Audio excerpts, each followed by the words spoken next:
Zdravím ľudia, tu je Marto Ziska, mám tu ďalšie video, aj keď trošku také smutočné, ale zároveň, kto sa dnes dožije 95 rokov, pretože odišla nám herecká legenda, ktorým je Robert Duvall, ktorého budete najviac poznať ako právnika z Kmotra Toma Hagena, podľa mňa super postava z celého Kmotra. Ja viem, že je tam Marlon Brando a Al Pacino, ale proste Tom Hagen bol mňa najobľúbenejší. Popravde aj veľmi pripomína mňa, tak si ideme o ňom niečo povedať.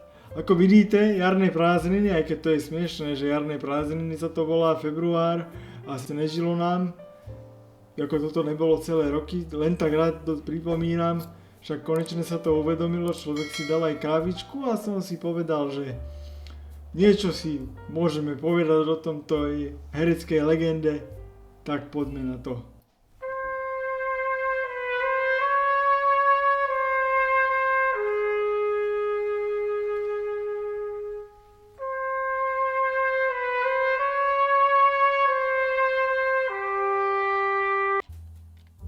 Tak ako som hovoril, vo veku 95 rokov zomrel herec Robert Duvall presne 15. februára. A na jeho oficiálnom facebookovom účte to verejnosti oznámila jeho manželka Lucian. Zomrel v pokoji domova, obklopený najbližšími. Narodil sa v roku 1931 v Kalifornii do rodiny amatérskej herečky a vysokého vojenského dôstojníka. V detstve sa veľmi pohyboval v prostredí vojenských základní. V roku 1953 dokončil bakalárske štúdium drámy na vysokej škole v Illinois. Po škole slúžil rok v armáde, kde na základni v Georgii hral amatérske divadlo.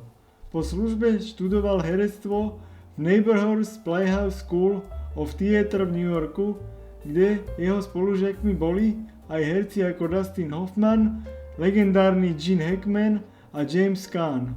Počas školy si privyrábal ako predávač v obchodáku, poštový úradník alebo vodič nákladiaku. Prvý profesionálny angažmán mal už krátko pred nástupom do armády a po jej opustení vystupoval v divadle pravidelne. Za kariérny zlom sám označoval vystupovanie v Pohľade z mosta od Artura Millera. Sám Miller navštívil jedno z predstavení, čo mu neskôr v roku 1961 pomohlo získať rolu v televíznom seriáli Naked City. Kamera ho však prvýkrát snímala už v roku 1959 v programe Armstrong Circle Theatre, ktorý pravidelne ponúkal divadelné drámy natočené pre televíziu. Počas divadelnej kariéry Duvall vystupoval v hrách Tennesseeho Williamsa, Petra Ustingona či Davida Maimeta. V 60. rokoch sa začal bežne objavovať v epizódnych rolách v televízii v sériách od Alfreda Hitchcocka, Twilight Zone alebo The Outer Limits. Prvú úlohu vo filme pre kina však mal Ako zabiť vtáčika z roku 1962.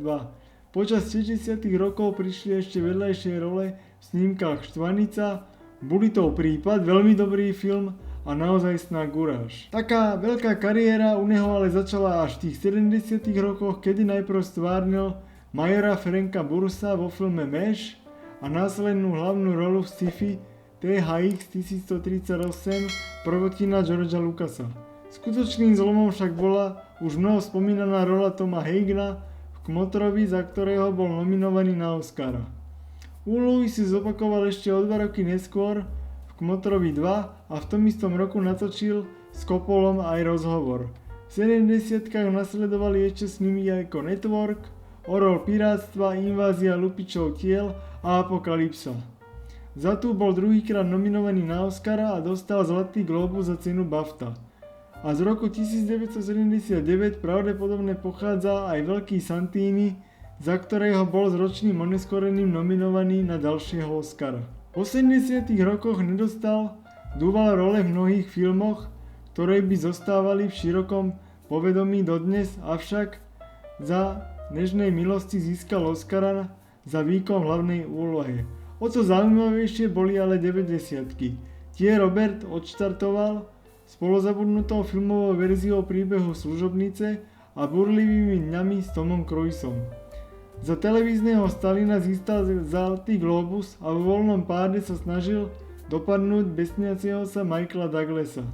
V roku 1996 prišiel Smrtiaci bumerang, o rok neskôr Fenomén s Travoltom. Za hlavnú úlohu v Apoštolovi bol opäť nominovaný na Oscara, rovnako ako za Žalobu o rok neskôr.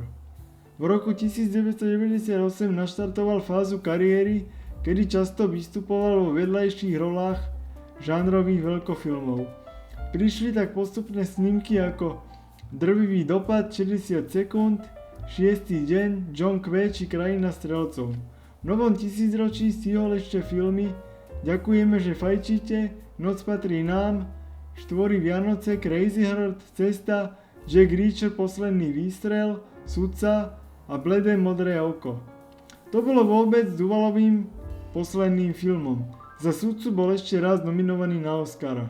Môžeme povedať, že na tohoto veľkého pána nezabudneme, pretože zanechal obrovskú stopu vo filmovej kinematografii a človek na neho nezabudne aj za to, že je to jeden z mála hercov, ktorý sa dožil, opäť poviem, úctyhodných 95 rokov a nemal ani nejaké škandály, aké sú teraz na dennom poriadku v Hollywoode. Bol to taký normálny človek, naozaj, že človek by sa s ním aj rád porozprával, dal kávičku. Proste taký normálny týpek, čo vedel, čo robí, vedel si vybrať správne role a myslím, že je jasné, čo by sme si mali pustiť behom víkendu a to bude o mňa Krstný otec. Proste Tom Hagen. Však pozriem sa vlastne skoro sám na seba. A nezabudneme na tohoto pána, tak česť jeho pamiatke, rest in peace. Nezabudnite mi dať like a odber, nech sa vám darí, majte sa zatiaľ, snad nám už tá snehová zima konečne skončí.